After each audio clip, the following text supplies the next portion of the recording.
আমি আসলে কি কাজ বাজ করতাম, তো টাকার প্রতি খুব একটা টান ছিল আমার। এক্সট্রা ইনকাম বা চুরি দুরি বুঝা শিখে গেছি। সিস্টার, ফার্মাসি এবং আমি সবাই মিলে চুরি করতাম। দেন চুরি টুরি করে একটা চলার মতো অবস্থা হয়ে গেছে। চুরি বেশ ভালো হইতো, তো দেন তো আমার আর কে পায়। এই হিসাব হিসেবে নিয়ে পরবর্তীতে জানাজানি হয় যে আমার এই কাজটা আমি করছি। আত্মীয় স্বজনের পুরোনো কাপড় পরতাম, সেরা ফাটা থাকতো। আর যখন আমি মেট্রিক পাস করি তখন আমার প্যান্টের পাশা ফাটা। সেরা প্যান্ট শার্ট নিয়ে আমি ঢাকায় উঠি। 2001 সালে ফার্মাসি ছিল, ওই ফার্মাসিতে আমাকে একটা চাকরির জবে ঢুকাই দেয়। আমার 84-তে অরিজিনাল জন্ম আর কি। যখন থেকে বুঝতে শুরু করছি, ধরেন 90-91 থেকে বুঝতে শুরু করছি ফুল, তখন থেকে দেখছি। তখন তো আসলে খুব অভাবে মানুষ হয়েছে। আরেকটু যদি বলে, আমার বাবার 2 বিয়ে ছিল। আমার বড় মা, আমার যে আগের মা ছিল, উনি আসলে বাবার সংসার করে না দেখে বা বাবার খোঁজখবর নেয় না দেখে উনি একটা সময় চলে যায়। তখন বড় ভাই খুব ছোট, 6-7 বছর রেখে চলে যায়। আত্মীয় স্বজনরা আর কি জোর জবরদস্তি করে আবার বিয়ে করালো, যেন সংসারই হয়। এরপরে আমার বাবার ইচ্ছা ছিল যে কখনো যেন আমার মা সন্তান না নেয়। সন্তান নিলে দেখা যাবে খাওয়াবে কে, তারপরে আমার মা আবার সৎ মা টর্চার করবে। সেই সব দিক বিবেচনা করে আমি আবার হতে লেট হয়ে গেছি।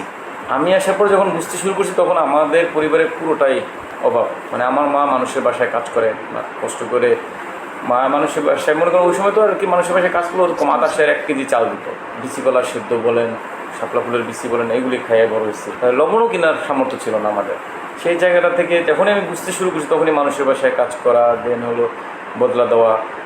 ওই সময় তো আমাদের ছোটো মানুষ, অত তো বদলা হতো, সারাদিন কাজ করলে 10-15 টাকা দিত। কষ্ট করে করে কোনো মতে টাইনে টুইনা 2বার পরীক্ষা দিয়ে, 2000 সালে একবার পরীক্ষা দিচ্ছি এসএসসি, তখন অঙ্কে খারাপ করি।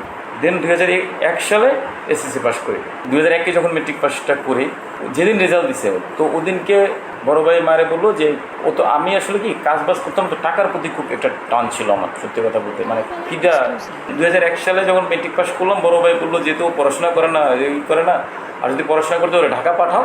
মা আমাকে 2001 সালে 100 টাকা জোগাড় করে দিছে, দিয়ে বাজারে বেগে কিছু কাপড় চুপড় দিয়ে, কাপড় চুপড় বলতে কি সেরা ফাটা প্যান্ট শার্ট যেগুলো ছিল গ্রামে যেগুলি পরে, তখনকার পুরো মানুষের পুরোনো কাপড় পরতাম, মানে আত্মীয় স্বজনের পুরোনো কাপড় পরতাম, সেরা ফাটা থাকতো। আর পাশা সবসময় ফাটা থাকতো, লজ্জার করে। যখন আমি মেট্রিক পাস করি, তখন আমার প্যান্টের পাশা ফাটা। সেরা প্যান্ট শার্ট নিয়ে আমি ঢাকায় উঠি 2001 সালে। বাডেম হসপিটালের একটা ফার্মাসি ছিল, ওই ফার্মাসিতে আমাকে একটা চাকরির জবে ঢুকাই দেয়।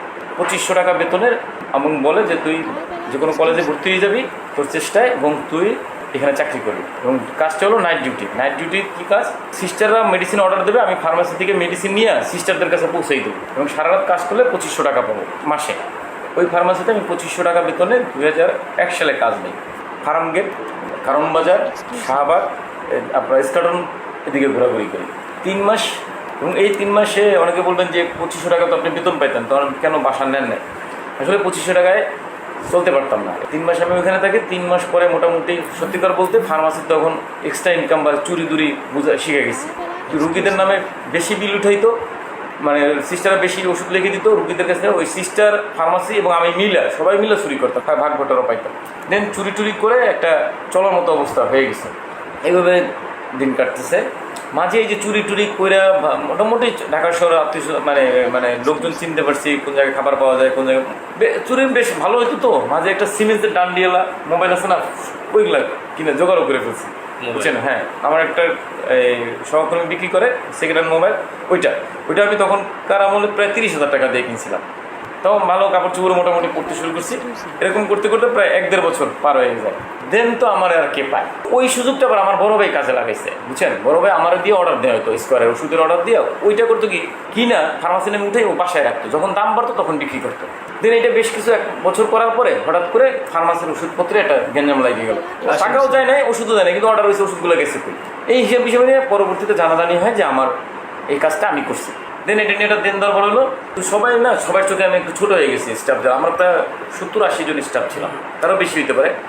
তো সবার কাছে সবাই একটু অন্য চোখে তাকায়। দেন বড় ভাইকে এটা বললাম যে এই ঘটনা। বড় ভাই বলে, তার চাকরি ছেড়ে দে, চল তুই নার্সিংয়ে চলে যায়।